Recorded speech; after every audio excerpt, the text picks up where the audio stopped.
I never cared for surprises, and uninvited guests were even worse, especially when they showed up with a clipboard and a smile that made your skin crawl. The first time I met Laura Hensley, she stood just beyond the invisible line where her HOA's domain ended and my property began, as if the air itself carried legal weight.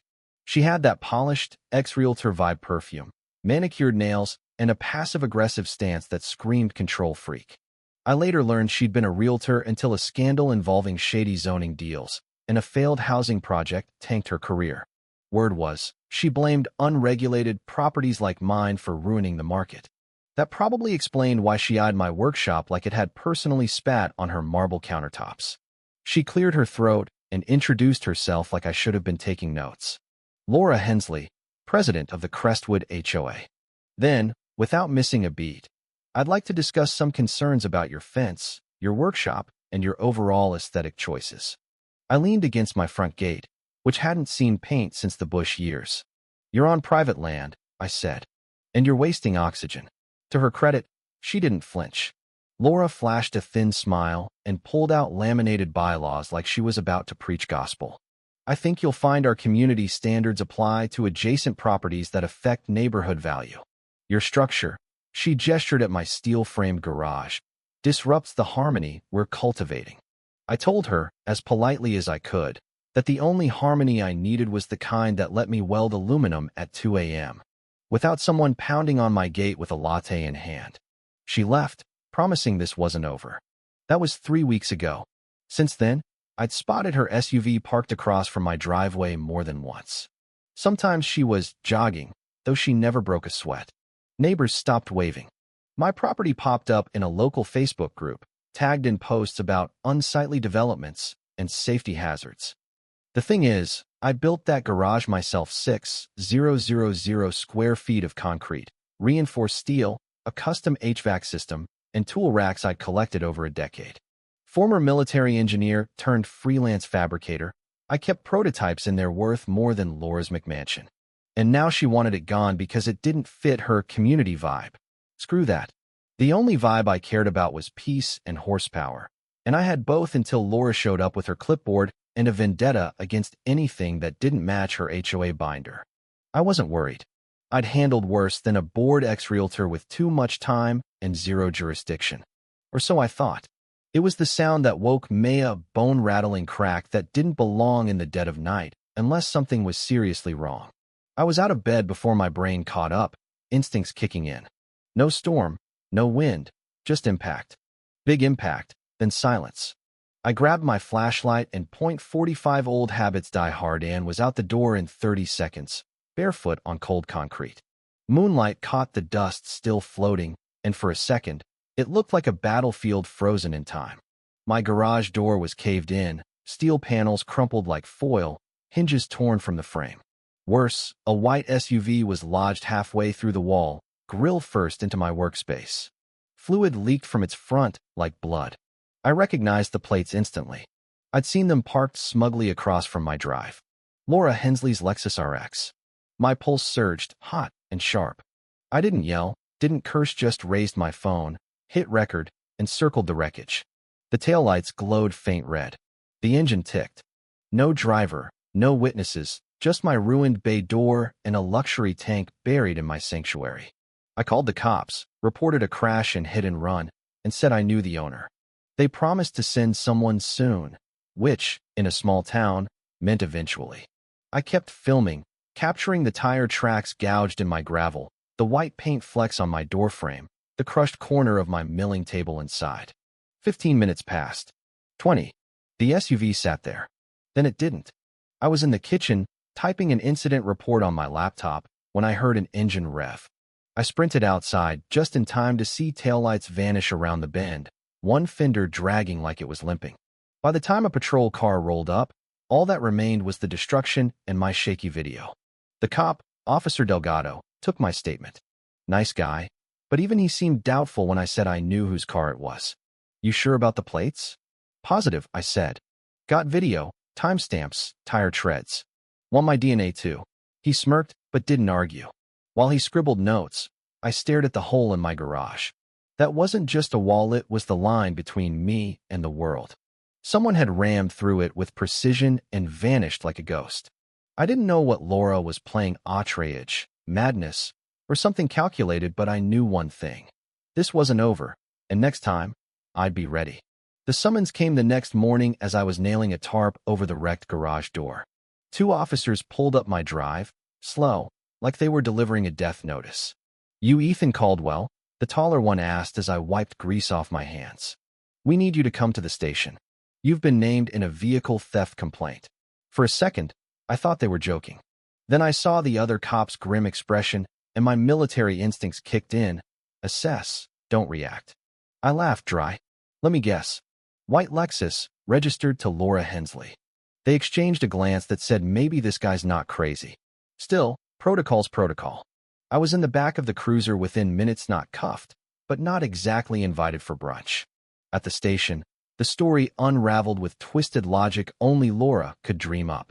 She'd filed a report claiming her SUV was stolen after 10 p.m., then found abandoned and damaged near a problem property mine. She said I had a grudge, that I'd threatened her in past run-ins, and this was revenge. She even had a neighbor, some guy named Carl with a goatee like a skunk's tail, swearing he saw me tinkering under her Lexus's hood that day. I was floored either by the sheer insanity or that someone bought it.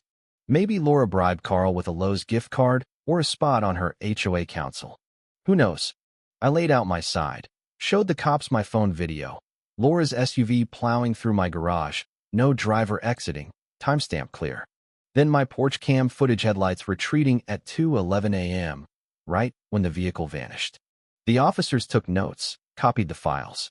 One muttered, "Well, that doesn't scream car thief." Back home, I sat at my desk, staring at my workbench through the ruined garage door. My drill press was bent, my fabrication frame cracked. The damage wasn't just physical, it was personal. This was my space, my refuge. Laura hadn't just hit my building. She tried to paint me as the villain. And the HOA's silence? Either they were in on it, or too scared of Laura's next move. Either way, this wasn't a spat, it was war, and she'd fired the first legal shot. By Tuesday, my dining room was a command center. Laptops, printouts, tire track schematics, security cam timestamps, all spread out like a battle map. The air reeked of burnt coffee and fury. Laura wanted to rewrite reality? Fine. I'd show her what a military engineer could do with evidence, data, and a pissed-off PI. I hired Vince Russo, an ex-cop turned investigator who looked like he'd been carved from granite-scarred knuckles, crow's feet sharp enough to cut steel. He didn't talk much at our first meeting, just sipped my coffee, watched my footage, and grunted. "Smells like staged fraud and HOA power trips." Vince got to work. 3 days later, he tossed a thumb drive on my kitchen counter, grinning like a wolf with a fresh kill. Got her on 3 cameras. The footage was dynamite. One clip, from a gas station down the road, showed Laura stepping out of the Lexus's driver's seat minutes after the crash. No injuries, no limp, just her marching off in yoga gear, clutching her purse like it owed her rent. Another, from a Burger King lot, caught her by the idling SUV, checking her phone, talking to someone, probably a tow company, before pacing and then vanishing into the night. Timestamp, 1:55 a.m., just before the SUV disappeared from my garage. The clincher? A subpoenaed call log Vince got through a lawyer buddy. Laura called a tow company at 2:03 a.m., then canceled 8 minutes later, no explanation. So, she crashes my garage, flees, tries to quietly tow the car, bails when she realizes cops might be coming, and reports it stolen the next day. I took it all to my lawyer, Rachel Torres Sharp, organized and allergic to nonsense. She reviewed the files without blinking. "We're filing a countersuit, false police report, property damage, defamation, insurance fraud. And we're hitting her HOA too. If they backed her, they're complicit." The tide turned. The police reopened the case. When I handed over the footage, Officer Delgado looked like he'd bitten a lemon. "This contradicts her statement," he said. "No kidding," I deadpanned. "I'm no cop, but it looks like she drove into my garage, took a hike, and lied to you guys." The real bombshell came that evening. Vince called, voice dripping with smugness. "You'll love this." Laura filed her insurance claim 6 hours before the police report, listed it as hit while parked, despite the timestamp proving she was driving. Classic fraud. I stared at my phone, a grin creeping up. She's done, I said. Nope, Vince laughed. She's incinerated. I wasn't naive enough to think it was over. Laura wouldn't go quietlish to throw every ounce of her weight around. But for the first time since that night, I felt solid ground under me. The truth was out, and unlike her SUV, it wasn't going anywhere. The week after we submitted the evidence was too quiet, like the calm before a storm. No HOA letters, no drive-bys. Laura's SUV was MIA. For someone who loved to hover like a hawk in heels, her absence screamed louder than her presence. She was regrouping, plotting. Laura wasn't just mad she was trapped, and cornered people like her get vicious. Then the complaints rolled in, 3 in a row. One about industrial noise, another claiming I stored flammable chemicals in a residential zone, and the Grand Phenyline anonymous tip to the health department about illegal biological waste. Was I running a black market organ ring? Each inspector left more confused than annoyed. My shop was clean, licensed, up to code. But the message was clear. Laura was weaponizing the HOA's bureaucratic machine, jamming every wrench she could into my life. One inspector, a twitchy kid with a clipboard the size of a surfboard, whispered before leaving, "Off the record, this is coordinated. I've been getting weird calls like this all month. Same neighborhood, same names." By Friday, I wasn't just locking my gate, I was sleeping with a motion sensor on my nightstand and a loaded 12-gauge under the bed. Then came the fire. Just past midnight, I'd crashed after tweaking a hydraulic valve schematic. The rain had stopped, leaving everything damp and still. I was half asleep when my phone buzzed. Garage east wall, motion. My pulse spiked. Another ping, garage rear entry. I flicked to the live feed and felt my gut twist. 2 hooded figures, moving low. One carried a gas can, the other a crowbar. They moved like pros, quick, silent. I hit the alarm. A piercing siren tore through the night. The intruders froze. The gas can guy bolted toward the fence. The other wasn't so lucky. As he sprinted across the gravel, his foot hit a shallow dip near the Gardena coyote trap. Not brutal, just enough to snag a leg. He went down screaming, not just pain but panic. I was already moving, boots on, shotgun loaded, sprinting through the mud. I reached the back gate and found him writhing, soaked in sweat and rain, clutching his leg. He was maybe 20, a wannabe arsonist in cheap sneakers and a dollar store ski mask. A bottle of lighter fluid lay in the grass. He looked up, face cracking. It was Laura, man. She said it was just a scare job. Said you were a threat to the neighborhood. Sirens wailed in the distance. I didn't speak, just stood there, shotgun at my side, letting him sob. The cops and fire department arrived fast. No fire, just Laura's imagination. The kid was carted off on a stretcher, still yelling he'd been set up. The police saw the cameras, the fluid, the trap. The Panacit was ironclad. Later, Vince texted me a screenshot from the kid's Instagram DMs. Laura, under a burner account, had told him where to hit, what to bring, and when the HOA's security patrols changed shifts. She hadn't just sent a message, declared war. And she'd handed me the smoking gun. Courtrooms smell like wood polish, paper, and desperation. I'd been in plenty during my contracting mental disputes, but never like this, with my life on the line. Laura sat across from me at the plaintiff's bench, lips pinched, looking like she'd rather be anywhere else. Designer jacket, pearl earrings, so weak stab at dignity. But her eyes darted, her foot tapped under the table. Her lawyer looked like he wished he'd called in sick. They'd tried delaying the hearing twice, claiming emotional distress and harassment. The judge wasn't buying it. The DA had already filed criminal charges, false police report, insurance fraud, conspiracy to commit arson, reckless endangerment. The civil suit was my arena. My lawyer, Rachel, stood like a drawn sword, calm, cold, lethal. "Your Honor," she began, "will show Laura Hensley not only fabricated a crime, but orchestrated a campaign to defame, harass, and financially ruin my client, Ethan Caldwell, a private citizen who refused her illegal HOA overreach." Laura scoffed, loud enough for the room to hear. The judge's glare cut her off. "Mrs. Hensley, do that again, and I'll hold you in contempt." Clear. She shut up. The evidence rolled out like a tidal wave. Video of her SUV smashing my garage. Footage of her exiting the vehicle minutes later, strolling off unbothered. The timestamp proving her insurance claim predated her stolen report by 6 hours. The canceled tow call.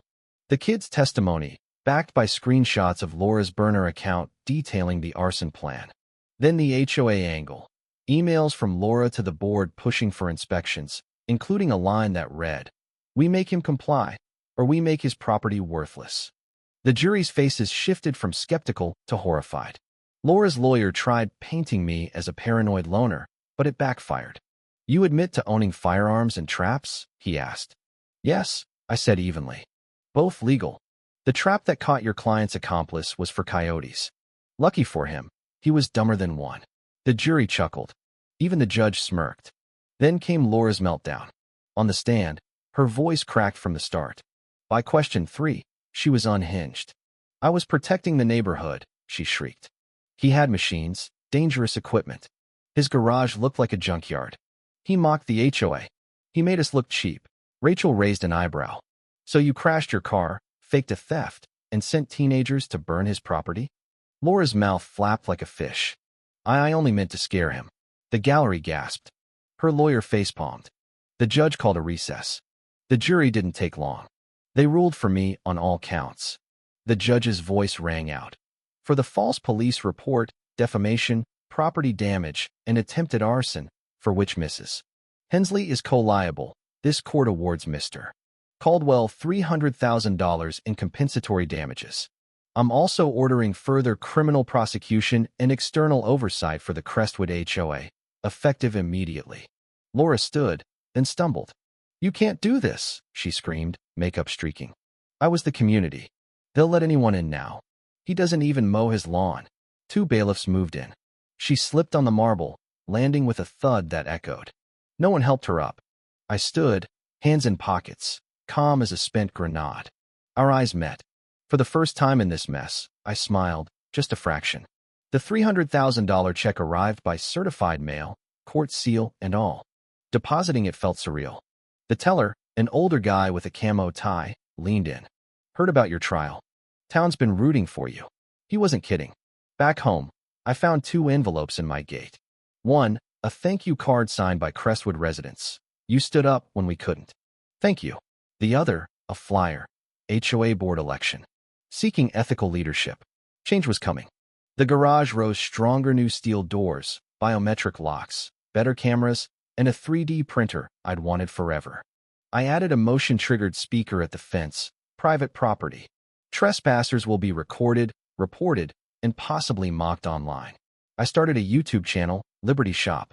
The first video, Surviving an HOA Without Violence, went viral. Humor, trial clips, legal tips. Within a month, I had 200,000 subscribers, homeowners fed up with HOA nonsense.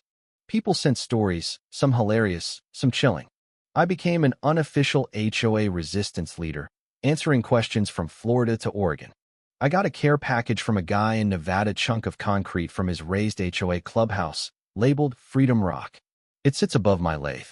Then came the Crestwood barbecue, hosted by the new board, a retired cop named Tom and florist named Lisa. They invited me as guest of honor. I brought beer, brisket, and my mutt, Baxter, who Laura always called vicious. He flopped by the bounce house, letting kids feed him burgers. Neighbors shook my hand. One woman gave me a pie and whispered, "We hated her. We were just scared." I gave a brief speech, nothing grand, just words about boundaries, freedom, and standing firm. They clapped like I'd invented fire. Then Laura appeared, at the crowd's edge, no pearls, no clipboard, just a flat stare. Our eyes locked. She gave a stiff nod and left. No drama, no words. I was fine with that. That night, I poured a bourbon and stepped onto my porch. The stars were bright, my land stretching quiet and scarred but whole. My new gate sign gleamed, custom-made post-trial, private property. Not HOA. Not interested. We have lawyers, cameras, and a possibly mythical pit bull. The next morning, a sticky note was on it. Best sign ever. Sell these? Tom, 42C. I laughed, and for the first time in months, I breathed not just relief, but victory.